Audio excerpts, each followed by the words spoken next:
tu nueva identidad y nuevo potencial en Cristo. Y cuando hablamos acerca de la identidad, no nos referimos a tu nombre ni a tu número de cédula. Más bien, cuando hablo acerca de la identidad, me refiero a aquello que te define. ¿Qué es lo que te define? Algunas personas se definen a sí mismas a partir de los talentos que poseen. Por eso escuchamos que personas dicen, sí, yo soy cantante. Otras personas se definen a sí mismas por las experiencias que viven. Por ejemplo, esa persona que dice, yo soy sobreviviente del cáncer. Otras personas se definen a sí mismas por los logros alcanzados. Por eso hablan de que son doctores o yo soy el doctor fulano de tal. También hay personas que se definen por las relaciones que tienen. Yo soy sobrino del presidente, dice alguien, etcétera, etcétera. Así que cuando hablamos acerca de eso, cuando hablamos acerca de tu identidad, nos referimos a qué es o cómo es que tú te defines a ti mismo. Cuando nosotros hablamos también acerca del potencial, nos referimos, como su nombre lo dice, a las capacidades que tú tienes, las cosas que tú sí puedes hacer. Y ya que nosotros entendemos qué es lo que se refiere en este sermón, a qué significa cuando yo hablo acerca de la identidad y el potencial, quiero preguntarte, ¿cómo te defines a ti mismo? ¿Qué capacidades tú dices tener? Y este es un tema muy importante si te lo estás preguntando allí donde estás, porque la definición que nosotros tenemos de nosotros mismos y la capacidad que creemos tener o la capacidad que al contrario creemos no tener van a determinar o van a influir en cómo nosotros actuamos. Vuelvo a repetir. La definición que nosotros tenemos o demos de nosotros mismos o la capacidad que creemos o no creemos tener va a determinar cómo nosotros actuamos. Por ejemplo, imaginemos el siguiente anuncio clasificado en un periódico local. Empresa solicita joven graduado de ingeniería civil con dominio de AutoCAD. Yo pregunto, ¿qué es lo que va a determinar si tú solicitas o no el empleo en esa empresa que colocó ese anuncio clasificado? La respuesta es, ¿cómo tú te defines? Tú te vas primero a preguntar, ¿soy yo un ingeniero civil? Y también lo que va a determinar si tú respondes o aplicas para ese trabajo o solicitas ese trabajo es no tan solo cómo tú te defines a ti, si tú eres un ingeniero civil o no, sino también la capacidad que tú crees tener. Por eso tú te preguntas, ¿tengo yo dominio de ese programa, de ese software que se requiere ahí, AutoCAD? Así que esto es solamente un ejemplo de cómo lo que nosotros creemos de nosotros mismos y la capacidad que creemos tener va a determinar cómo nosotros nos comportamos o actuamos. Y eso no es solamente cierto en la esfera material, la esfera de este mundo, aquí y ahora, sino que también eso es cierto en la esfera espiritual. La definición que nosotros tenemos de nosotros mismos y la capacidad que nosotros creemos tener o no tener van a determinar cómo nosotros actuamos y nos comportamos como cristianos. Y es por eso que el apóstol Pablo, inspirado por Dios, dijo en Romanos 6, 11 al 14 lo siguiente. Es allí donde nosotros nos vamos a concentrar. Romanos 6, 11 al 14 dice así. Así también vosotros, consideraos muertos al pecado, pero vivos para Dios en Cristo Jesús, Señor nuestro. No reine pues el pecado en vuestro cuerpo mortal, de modo que lo obedezcáis en sus concupiscencias. Ni tampoco presentéis vuestros miembros al pecado como instrumentos de iniquidad, sino presentaos vosotros mismos a Dios como vivos de entre los muertos y vuestros miembros a Dios como instrumentos de justicia. Porque el pecado no se enseñoreará de vosotros, pues no estáis bajo la ley, sino bajo la gracia. El versículo 11 comienza diciendo, así también vosotros. lo cual nos da a entender que lo que se dice aquí en este versículo está conectado con lo dicho anteriormente. Y preguntamos qué es lo que se dijo anteriormente, pero eso es lo que vamos a ver dentro de un rato, no ahora mismo. Lo que yo quiero que veamos ahora mismo es el mandato que el apóstol Pablo, inspirado por Dios, da en este versículo. Y un dato curioso es que este es aquí en este versículo de Romanos, capítulo 6, versículo 11. Este es el primer mandamiento que se encuentra en el libro de Romanos. Este es el primer mandamiento que se encuentra en el libro de Romanos. Y este mandamiento consiste, o Pablo dice, consideraos. Ese es el mandamiento, ese es el llamamiento. A eso es que Pablo nos llama. O dicho de otra manera, Pablo está diciendo aquí, considérense a ustedes mismos. Y esto de considerarnos a nosotros mismos, lo que quiere transmitir, la idea es a pensar de nosotros mismos de cierta manera, a reconocer un hecho relacionado a nosotros como cristianos, a creer que somos algo o creer como verdad lo que Dios dice acerca de nosotros. A eso es que nos está llamando el apóstol cuando dice consideraos a vosotros mismos. E inmediatamente después, no pasa mucho tiempo, se nos dice qué es lo que debemos pensar, qué es lo que debemos reconocer, qué es lo que debemos creer. Es decir, no se nos pregunta qué es lo que tú crees de ti mismo. No se te pregunta tampoco qué es lo que las otras personas dicen que tú eres. Aquí se nos llama a considerarnos a nosotros, a pensar en nosotros mismos de cierta manera y rápidamente se nos dice qué es o cómo es que nosotros debemos considerarnos. Y esto es importante porque nos recuerda que lo que Dios tiene que decirnos a nosotros mismos acerca de quiénes somos es mucho más importante de lo que nosotros decimos o creemos que somos y mucho más importante de cómo las personas allá afuera o a nuestro alrededor nos definen. Lo más importante no es cómo yo me veo a mí mismo o cómo otras personas me definen. Lo más importante es cómo Dios me define y cómo Dios me ve a mí mismo como cristiano. Y lo que debemos creer de nosotros mismos, que Dios nos revela aquí en su palabra, tiene dos partes, como dos caras de una misma moneda. Primero, dice el apóstol Pablo, considérense muertos al pecado. Esa es la primera cara de la moneda. Considérense muertos al pecado. ¿Y qué quiere decir eso? ¿Qué quiere decir considerarse muerto al pecado? ¿Qué quiere decir que alguien está muerto al pecado? Bueno, si nosotros nos podemos a pensar y decimos, bueno, ¿cómo es una persona que ha muerto? ¿Cómo es una persona muerta? Nosotros sabemos que los muertos ya no pueden pensar. Usted nunca se va a encontrar un muerto, ni va a saber de un muerto que está pensando, bueno, yo me habré muerto demasiado rápido o debí durar un poquito más. Los muertos tampoco sienten. Ellos no se van a quejar de que tú lo estás agarrando muy duro o que lo estás lastimando, porque ellos no sienten. Los muertos no actúan tampoco. Ellos no deciden, bueno, ya yo estoy como muy cansado de esta posición, déjame voltearme. Tampoco dicen, bueno, ya yo estoy cansado, déjame dar una vueltecita por ahí. No, los muertos no hacen eso. Eso es lo que significa estar muerto. Ellos no pueden pensar, ellos no pueden sentir, ellos no pueden actuar, ellos no pueden responder a ninguno de los estímulos externos, y no tienen estímulos internos, que nosotros le hagamos sobre ellos. Así que, ¿qué es el pecado? Es lo segundo que debemos preguntarnos. Y la palabra griega que se traduce aquí como pecado es hamartía. Muchos de ustedes la han escuchado anteriormente. Y esa palabra transmite la idea de fallar al blanco. El pecado es fallar en aquello que Dios requiere en sus mandamientos.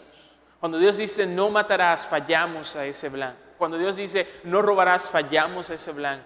Cuando Dios dice que no debemos hacer algo, entonces fallamos a ese blanco. O que debemos hacer algo y entonces fallamos a ese blanco. Es fallar en hacerlo todo para la gloria de Dios. Pecado es fallar en amar a Dios con todo nuestro ser. Pecado es fallar en amar a nuestro prójimo como a nosotros mismos. Ahora, aunque la palabra griega para pecado transmite la idea de fallar, cuando nosotros vamos al resto de la Biblia, nosotros nos damos cuenta de que esto no es una falla accidental. Hay personas que fallan en un blanco, pero no fue porque tuvieron la intención de fallar, fue un accidente. Pero ese no es el caso de este tipo de falla del cual la Biblia habla. Es más bien el resultado de una oposición a Dios y a su voluntad que tiene sus raíces en el corazón de todas las personas. Es decir, fallan porque quieren fallar, porque tienen un corazón y una voluntad opuesta a Dios y a todo lo que Él representa. Es por eso que las personas no tienen interés por Dios, aun cuando Él es de primera importancia. Es por eso que las personas desobedecen los mandamientos de Dios. Y es por eso que las personas hacen exactamente lo opuesto a lo que Dios prohíbe. Por esta inclinación de su corazón, por el pecado que está en su corazón y que se manifiesta de esa manera. Así que recuerden que estamos preguntándonos qué es lo que quiere decir Pablo cuando dice que debemos considerarnos a nosotros mismos como muertos al pecado. Ya hemos visto lo que es una persona muerta, ya hemos visto lo que es pecado. Por lo tanto, una persona muerta al pecado es una persona cuyos pensamientos ya no están ocupados constantemente en lo malo. Una persona muerta al pecado es una persona que ya no encuentra deleite en los placeres pecaminosos como antes lo hacía cuando estaba viva para el pecado. Una persona muerta al pecado es una persona cuya vida no se caracteriza por la práctica del pecado. Y hago énfasis ahí, no se caracteriza por la práctica del pecado. Practicar algo no es lo mismo que hacer algo. No es lo mismo aquel que juega béisbol algunas veces que esa persona que se dedica a la práctica de ese deporte. Así que cuando una persona está muerta al pecado, como vamos a decir más adelante o a enfatizar, no es que no peca, sino que no practica el pecado. Y considérense a ustedes mismos de esa manera, eso es lo que dice el apóstol Pablo. Eso es lo que ustedes deben creer de ustedes mismos. Eso es lo que ustedes deben pensar acerca de ustedes mismos. Esa es la primera cara de la moneda. Pero también, en segundo lugar, el apóstol dice, considérense a ustedes mismos como vivos para Dios. ¿Y qué es lo que quiere decir eso? Bueno, la respuesta corta es que eso quiere decir lo opuesto a lo que hemos presentado anteriormente. Las personas vivas son las únicas personas que pueden pensar. Las personas vivas son las únicas personas que pueden sentir. Las personas vivas son las únicas personas que pueden actuar. Y cuando una persona no solamente está viva, sino como dice este pasaje, está viva para Dios, eso significa que esa persona piensa, esa persona siente y esa persona actúa para Dios. Eso es lo que significa estar vivo para Dios. Una persona viva para Dios manifiesta esta vida que tiene para Dios al tener a Dios siempre presente y al meditar en lo que es su palabra. Una persona viva para Dios es una persona que ama a Dios y se deleita en lo que es su palabra, la Biblia. Una persona viva para Dios es una persona que obedece los mandamientos de Dios. Y nuevamente, el primer mandato que se presenta aquí es considérense a ustedes mismos de esa manera. Esa es, dice el apóstol Pablo, la nueva identidad que ustedes tienen. ¿Cuál? Ustedes son muertos al pecado y vivos para Dios. Ahora, todo lo dicho anteriormente y todo lo que yo voy a continuar diciendo a lo largo de este sermón no debe ser confundido con lo que se escucha mucho allá afuera de tener una mente positiva. No debe ser confundido que si tú piensas todo lo bueno, entonces todo va a salir bien en tu vida. Eso no es lo que está enseñando Pablo aquí. Tampoco esto debe ser confundido con lo que muchos enseñan cuando dicen, el poder está en ti. Dicho de otra manera, lo que ellos quieren transmitir es que todo lo que tú necesitas para triunfar en esta vida se encuentra dentro de ti y no fuera de ti. Pero esto no es lo que enseña Romanos 6. Lo que Romanos 6 enseña es diferente a esas dos doctrinas o enseñanzas que yo acabo de mencionar. Primero, porque nuestro potencial del cual vamos a hablar no existe aparte de Cristo. Y segundo, esto es diferente lo que enseña Romanos 6 a lo que enseña el mundo, porque lo que se nos llama a creer de nosotros mismos está basado en un hecho, en una realidad, en algo que realmente sucedió. No está basado meramente en una negación de la realidad o en un deseo de que yo quiero que algo bueno pase. No. Lo que nosotros somos, nuestra identidad como cristianos y nuestro potencial como cristianos no está basado en que yo quiero que eso suceda así, sino que está basado en una realidad o en un hecho que es, valga la redundancia, algo cierto. El llamamiento que nos hace Dios a través del apóstol Pablo se parece al llamamiento que hace la esposa de un oficial de Amet cuando le dice, el tránsito es un caos, haz algo o nunca vamos a llegar a tiempo. El oficial debe hacer algo no para que las personas digan, oye, ese parece que es de Amet. No es para que las personas crean que él es un oficial del tránsito, ni tampoco esta persona debe hacer algo para que lo nombren como oficial de tránsito. No, él debe hacer algo porque ya él es un oficial de tránsito, y porque él es un oficial de tránsito no se supone que debe quedarse de brazos cruzados.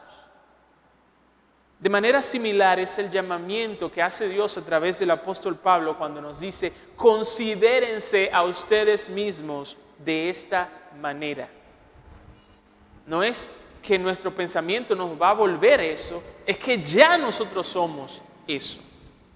Dios nos llama a creer que somos lo que Él ya nos ha hecho en Cristo. Y eso es lo que nosotros vemos en el contexto inmediato del pasaje de Romanos capítulo 6, versículos 11 al 14. Específicamente en los versículos anteriores nosotros vemos que esto es una realidad, lo que se nos llama a abrazar y a creer.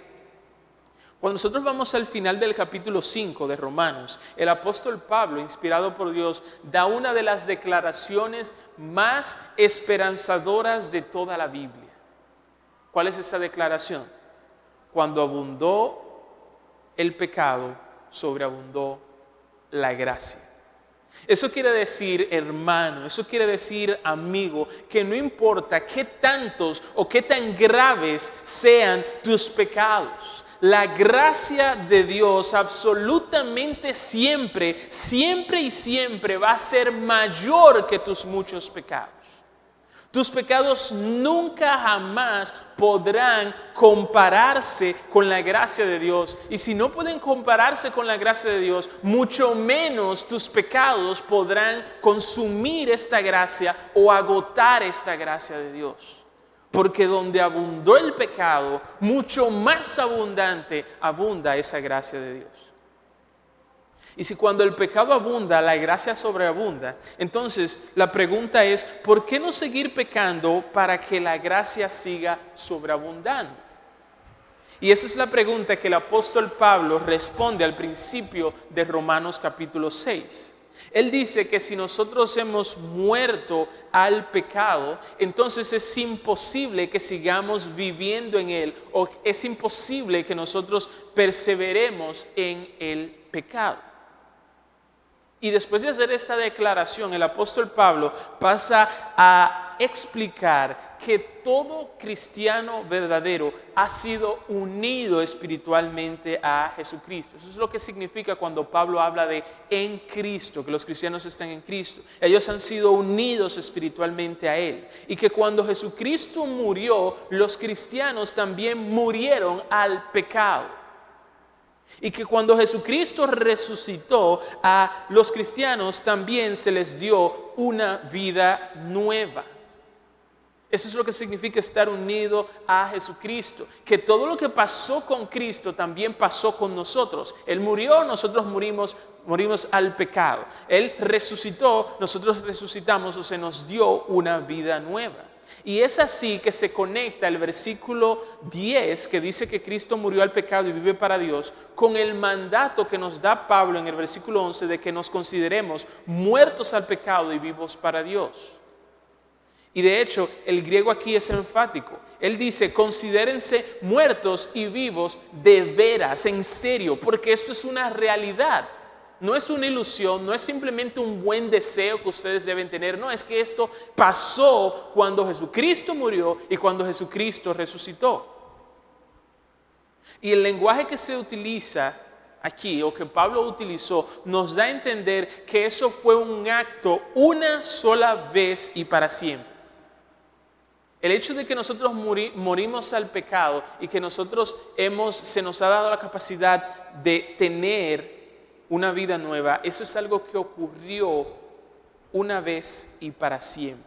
Ahora, ese acto que ocurrió una vez y para siempre es lo que hace posible la santificación progresiva o la mortificación diaria del pecado remanente en nosotros. Si sin esto que nosotros estamos viendo, sin ese acto que Cristo hizo a favor nuestro, nuestra obediencia a Dios fuera completamente imposible. Como Cristo murió y resucitó, dice el apóstol, así también ustedes han muerto y ahora viven. Es por eso que Pablo no tan solo dice que nosotros debemos considerarnos muertos al pecado y vivos para Dios, sino que si se fijan en el versículo, el apóstol Pablo agrega, considérense vivos para Dios en Cristo Jesús. Nuevamente, debido a esa unión que ustedes tienen con Él. Es en Él, es gracias a Él que esto es una realidad en la vida de todo creyente verdadero. Gracias a la obra de Jesucristo, por su muerte y por su resurrección. Hermanos, este es el evangelio, la vida, la muerte y la resurrección de Jesucristo. Este es el evangelio no solo que puede perdonar nuestros pecados cada vez que nosotros fallamos, sino que este es también el evangelio que puede matar el pecado remanente que todavía vive en nosotros. Y es por eso que ustedes han escuchado en ocasiones y se seguirá diciendo, es por eso que debemos nosotros predicarnos ese evangelio todos los días. No es un evangelio solamente para aquellos que están fuera de la iglesia y que no conocen a Jesús. Es el evangelio también para aquellos que ya conocen a Jesús. Debemos predicarnos ese evangelio. Lo que Cristo hizo al vivir, morir y resucitar y las implicaciones que eso tiene para aquí y el ahora. Y eso es lo que nos está diciendo aquí el apóstol Pablo en Romanos capítulo 6. Y ese Cristo con quien nosotros estamos unidos espiritualmente es también nuestro Señor, como dice el versículo. No tan solo nuestro Salvador, sino también nuestro Señor. Y Señor significa que Él tiene derecho sobre nosotros y sobre todo lo que nosotros poseemos. Tanto el tiempo nuestro, que no es nuestro, y el dinero nuestro, que no es nuestro. Él es nuestro jefe, Él es nuestro rey, Él es nuestro presidente, Él es nuestro Dios. Y es debido al hecho de que ya los cristianos debido al hecho de que ya nosotros somos muertos al pecado y vivos para Dios, es en base a esa realidad que ahora somos capaces, tenemos un nuevo potencial, ahora somos capaces de comportarnos de cierta manera. Somos capaces de comportarnos diferente a como antes nosotros nos comportábamos. Y eso es lo que nosotros encontramos en los versículos 12 y 13 de Romanos capítulo 6. Volvamos a leer. Versículos 12 y 13 dice, no reine pues el pecado. Fíjense ahí el pues, es una conclusión de lo dicho anteriormente. No reine pues el pecado en vuestro cuerpo mortal, de modo que lo obedezcáis en sus concupiscencias. Ni tampoco presentéis vuestros miembros al pecado como instrumentos de iniquidad, sino presentaos vosotros mismos a Dios como vivos de entre los muertos y vuestros miembros a Dios como instrumentos de justicia.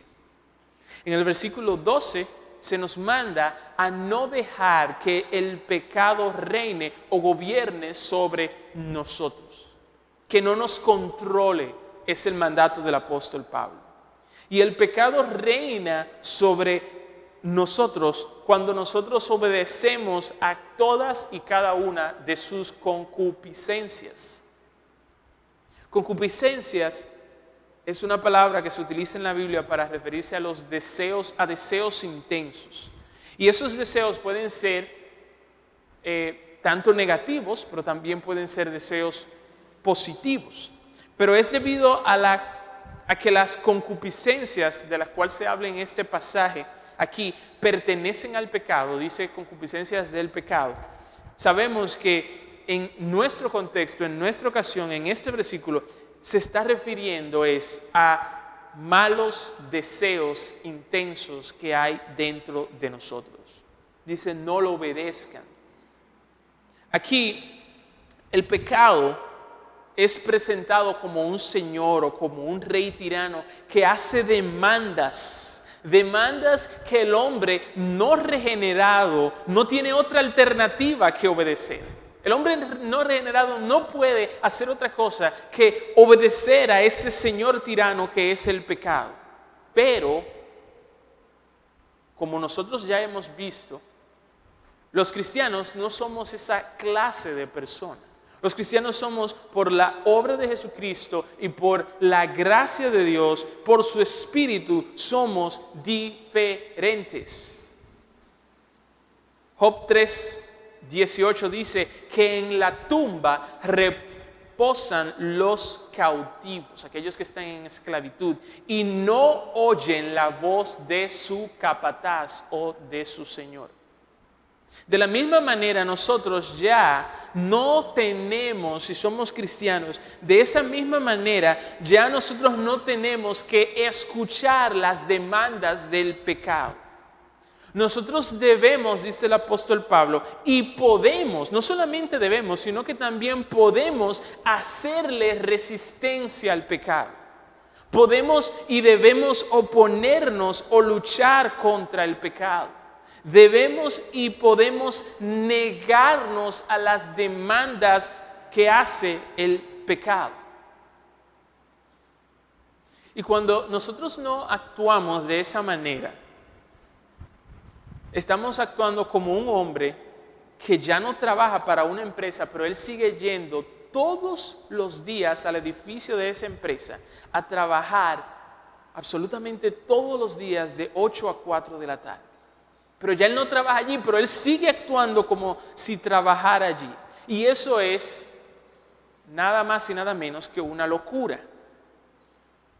Y nosotros como cristianos debemos decirle al pecado en su cara que ya nosotros hemos renunciado y que ahora nosotros estamos trabajando para alguien mejor, que es Cristo. En el versículo 13 se nos manda a presentar los miembros o facultades de nuestro cuerpo como instrumentos. Y presentar, cuando se dice aquí presentar, es lo mismo que preparar para el uso. Presentar aquí es poner algo a la disposición de alguien más. Y aunque el cuerpo, aquí en este contexto, se considera como el instrumento por el cual todos los pecados del corazón se materializan o se exteriorizan en la vida, y viene a ser el mismo cuerpo la sede de los apetitos pecaminosos, aquí se nos llama a no presentar nuestros cuerpos o nuestros miembros o las facultades de nuestro cuerpo como instrumentos de injusticia. Sino lo contrario, dice el apóstol, preséntenlos ahora, pónganlo a la disposición de Dios como instrumentos para ser usados de acuerdo a los estándares de Dios. Eso es lo que significa justicia. Presentarlo ahora como instrumentos listos para ser utilizados para todo lo que es agradable a los ojos de Dios. Porque los cristianos ahora tienen la capacidad no solamente de negarse al pecado, sino que también ahora tienen la capacidad de obedecer a Dios, de presentar los miembros, las facultades de su cuerpo como listas para ser utilizadas por Dios y para la gloria de Dios. Como alguien dijo, nuestros corazones deberían estar llenos de amor y respeto, no de odio, envidias y quejas. Nuestros pensamientos necesitan estar puestos en cosas puras, amables y de buen nombre, no en la carne, el materialismo y el mundo. Nuestras lenguas deberían ser usadas en alabanza, ánimo y testimonio, no en chismoteos, críticas y murmuraciones. Nuestras manos y pies deberían estar sirviendo a otros, no empleadas solamente en intereses egoístas. Termina la cita. Y las palabras de este himno que nosotros cantamos en nuestra iglesia deberían ser nuestra oración todos los días. Que mi vida entera esté consagrada a ti, Señor. Que mis pasos pueda guiar el impulso de tu amor. Que mis pies tan solo en pos de lo santo puedan ir y que a ti, Señor, mi voz se complazca en bendecir. Que mi tiempo todo esté consagrado a tu loor, que mis labios al hablar hablen solo de tu amor. Toma, oh Dios, mi voluntad y hazla tuya nada más. Toma, sí, mi corazón, por tu trono lo tendrás. Toma tú, mi amor, que hoy a tus pies vengo a poner. Toma todo lo que soy, todo tuyo quiero ser. Amén. Que esa sea nuestra oración. Y nuevamente vuelvo al punto del principio. Esto es importante, nosotros considerarnos como lo que Dios nos llama o nos ha hecho en Cristo. Porque si nosotros primero no nos consideramos a nosotros mismos como muertos al pecado y vivos para Dios, no vamos a poder negarnos al pecado y presentarnos listos para toda buena obra a la que Dios nos llama.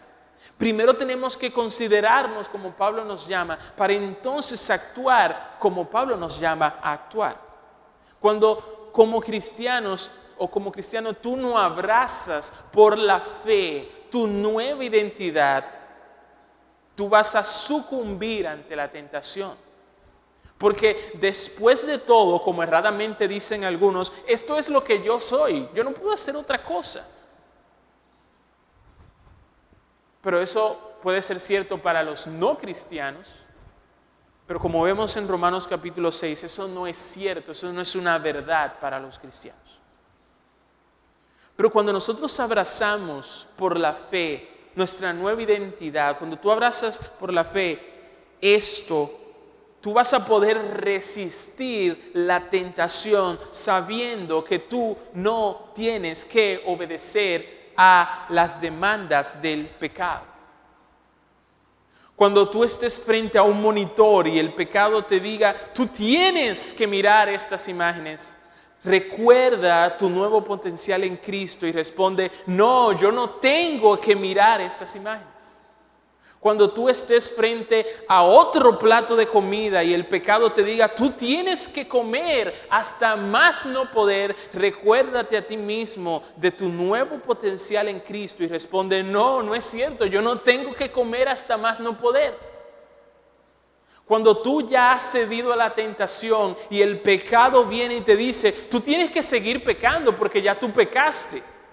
Tú debes recordarte de tu nuevo potencial en Cristo y responder, no, yo no tengo que seguir pecando. Cuando tú llegues 5 minutos tarde al trabajo y el pecado te diga, tú tienes que decir que llegaste 5 minutos temprano como hace todo el mundo. Recuerda tu nuevo potencial en Cristo y responde, no, yo no tengo que decir que llegué 5 minutos temprano como todo el mundo lo hace, porque yo no soy como todo el mundo. Cuando alguien te habla con ira y el pecado te dice, tú tienes que gritarle, respóndele, estrújale en la cara todos sus trapos y hazle, pon a esa persona en su lugar. Recuerda tu nuevo potencial en Cristo y responde, no tengo que gritarle y hacerle saber eso. Cuando el mundo te presione para que tú adoptes sus antivalores y el pecado te diga, tú tienes que adaptarte, tú tienes que moldearte, no te pongas tan duro, déjate moldear por el mundo. Recuerda tu nuevo potencial en Cristo y responde, no, yo no tengo que adaptarme al mundo.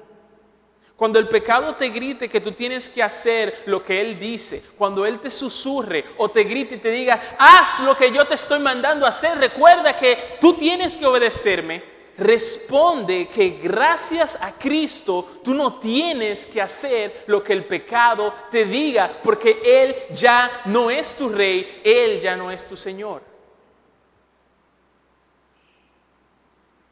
Y nuestro pasaje concluye con la siguiente declaración. Porque el pecado no se enseñoreará de vosotros, pues no estáis bajo la ley, sino bajo la gracia. Y desde ya quiero decir que el propósito en este sermón no es explicar, porque eso se extendería mucho más, qué es lo que significa esto, que no estamos bajo la ley, sino bajo la gracia. Pero sí quiero decirles algo, y es que esto no significa que los cristianos no debemos obedecer los mandamientos. Recordemos que Pablo, con la autoridad de Dios, acaba de dar una serie de mandamientos en los versículos 11 y 12 y 13, que Él espera que nosotros obedezcamos. Así que cuando Él dice que no estamos bajo la ley, sino bajo la gracia, Él no quiere decir que los cristianos no tienen que obedecer ahora. Y lo que se dice en el versículo 14, cuando Pablo dice, no estáis bajo la ley, sino bajo la gracia. Yo quiero que ustedes noten que Pablo no dice, cuando dice, el pecado no se enseñoreará de vosotros. Yo quiero que ustedes noten que Pablo no dice que el pecado no debe reinar o no debe ser el Señor. Eso no es lo que Pablo dice, sino que lo que Pablo dice es el pecado no reinará o el pecado no se enseñoreará. Lo que aquí vemos en el versículo 14, específicamente en este versículo 14, lo que aquí vemos no es un mandamiento que Pablo nos está dando a obedecer, sino que se nos está dando aquí es una promesa que nosotros debemos creer. Ahora, vuelvo a aclarar, eso no quiere decir cuando dice Pablo que el pecado no se enseñoreará de vosotros, eso no quiere decir que el cristiano no va a ser tentado a pecar y que el cristiano no va a pecar ya nunca más. Se dice que el pecado no reinará como Señor absoluto. Pablo en ningún momento dice que el pecado va a desaparecer. Simplemente dice no va a reinar como Señor absoluto. El hecho de que en la Biblia hay un mandamiento como el que nosotros vimos en el versículo 12, nos da a entender que los cristianos verdaderos van a seguir siendo tentados a pecar. La tentación no va a desaparecer porque yo me convertí en cristiano. Y el hecho de que un capítulo como Romanos capítulo 7, al lado del 6, esté en la Biblia, nos da a entender que los cristianos verdaderos también pecan. Pero aún así eso no hace menos cierto la declaración de este versículo 14. El pecado no reinará. Por eso, porque el pecado no reinará en los corazones de los cristianos verdaderos, es que el cristiano ahora está en guerra contra su pecado. Por eso es que el cristiano ahora tiene victorias sobre el pecado. Y cuando tropieza y cae, es por eso que el cristiano verdadero no se queda allí, sino que se arrepiente y vuelve a poner su fe y su confianza en Dios y sus palabras. Es porque el pecado no reinará que el progreso en la vida del cristiano es evidente, aunque sea un progreso lento, pero es evidente. Y si una persona que profesa ser cristiana no lucha contra su pecado, si una persona que profesa ser cristiana siempre cede a la tentación, si una persona que profesa ser cristiana nunca tiene victoria sobre el pecado, entonces Romanos 6:14 nos recuerda o nos dice que eso es evidencia de que su cristianismo es solo una profesión de labios. John Piper dijo, la evidencia de que el Espíritu Santo habita en ti no es que no tengas malos deseos, sino que ahora estás en guerra contra esos malos deseos. Y aquí yo quiero hablar, si tú no eres cristiano y me estás escuchando, yo quiero decirte que tal como tú has visto hasta ahora, Jesucristo es el Salvador. Pero Jesucristo es el Salvador no tan solo porque Él nos salva del infierno, sino también porque Él nos salva del pecado mismo. Él es como ese buen doctor que no solamente se conforma con sanarnos de los efectos de una enfermedad. El buen doctor no solamente procura sanarnos de esos efectos, sino que también busca sanarnos de la enfermedad misma. Y eso es lo que hace Jesús. Y si tú vas a Él hoy sinceramente arrepentido de todos tus pecados, y si tú vas a Él hoy confiando en Él como suficiente Salvador y como único Señor, tú vas a ser salvo. Hazlo ahora, es nuestra invitación, antes de que sea demasiado tarde. Ahora, yo sé que muchos hace un rato ya se dieron cuenta de la aparente contradicción que hay en el versículo 12, en donde se nos manda a no dejar que el pecado reine, y el versículo 14, en donde se nos promete que el pecado no se enseñoreará. Pero eso no es una contradicción mía, esa no es una contradicción del apóstol Pablo, ese no es un error que tiene la Biblia. Eso más bien es una tensión saludable que tú y yo debemos mantener. Esa es la tensión del versículo 12 que nos dice, no dejen que el pecado reine, y el versículo 14 que por otro lado nos dice, el pecado no va a reinar. No debemos, y esto es saludable, yo digo que esto es una tensión saludable porque nos habla y nos recuerda cosas importantes. Lo primero es que nosotros como cristianos no debemos esperar tener victoria sobre el pecado si nosotros no luchamos contra el pecado. Si tú no te pones en pie de guerra contra el pecado, tú no puedes esperar que vas a tener victoria sobre el pecado. Y puedes decir, pero el versículo 14 dice que el pecado no se enseñoreará. Sí, pero el versículo 12 dice, no dejen que el pecado reine sobre ustedes. Pero aquellos que luchan contra el pecado, aquellos cristianos verdaderos que están luchando contra el pecado, pero en ocasiones caen y pecan y se sienten mal. Para ellos pueden tener la seguridad, la certeza de que por la obra de Jesucristo ellos no volverán a ser como eran antes, como el pecado o cuando el pecado los controlaba. Así que el versículo 14 nos habla a nosotros como cristianos que estamos en pie de lucha contra el pecado y nos recuerda, hey, sigue luchando porque el pecado al final no va a enseñorearse y no va a reinar sobre ti. Y aun cuando caemos en pecado, como hemos visto, porque el cristiano verdadero también peca, aún así, el versículo nos recuerda, esto puede ser que hayas perdido esta batalla, pero la guerra está ganada. Si nosotros hemos muerto al pecado, entonces el pecado no se enseñoreará de nosotros. Y el haber muerto al pecado nos llevará como cristianos a luchar contra el pecado, no a ceder al pecado. Vuelvo a repetir eso. El hecho de que nosotros hayamos muerto al pecado nos va a llevar a luchar contra el pecado, no a ceder al pecado. Y eso nuevamente es lo que se presenta en el versículo. El versículo dice, no dejen que el pecado reine sobre ustedes, porque el pecado no se enseñoreará de ustedes. Así que cristiano, ya para terminar, la exhortación de este sermón, de este mensaje, es que tú recuerdes tu identidad. Y yo no sé cómo antes de escuchar este sermón tú te definías a ti mismo, pero el apóstol Pablo, inspirado por Dios, quiere que de ahora en adelante tú te definas a ti mismo y que creas que esta es tu identidad y que te consideres como muerto al pecado y vivo para Dios. Y al mismo tiempo, recuerda tu nuevo potencial en Cristo. Tú tienes ahora la capacidad de negarte al pecado y ahora tú tienes la capacidad de obedecer a Dios.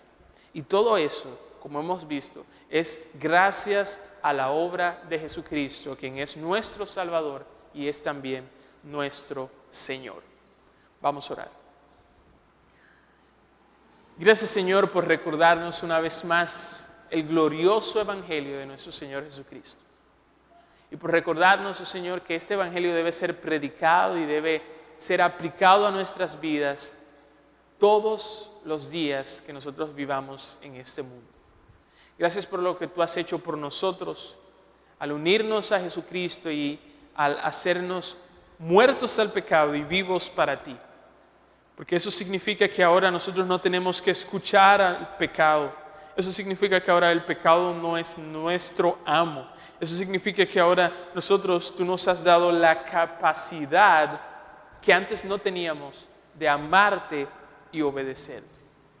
Te pido que en esta semana que tenemos por delante eso sea una evidencia en nuestra vida. Que nosotros evidenciemos que hemos muerto al pecado al luchar diariamente contra el pecado y al negarnos a sus demandas y a las concupiscencias de nuestra carne. Te pedimos también por aquella persona que no te conoce, que todavía, oh Señor, es esclava del pecado. Que a través de tu glorioso evangelio y por tu Espíritu Santo obrando en su corazón, oh Señor, tú puedas romper esas cadenas y esas personas puedan ser libres de veras en Cristo. Que puedan ser salvos. No tan solo del infierno, sino también del pecado mismo que está en ellos. Te pedimos esto porque solamente tú lo puedes hacer. Y te damos gracias por lo que tú has hecho en muchos de nosotros ya. Por eso oramos, agradecemos en el nombre de Jesús. Amén.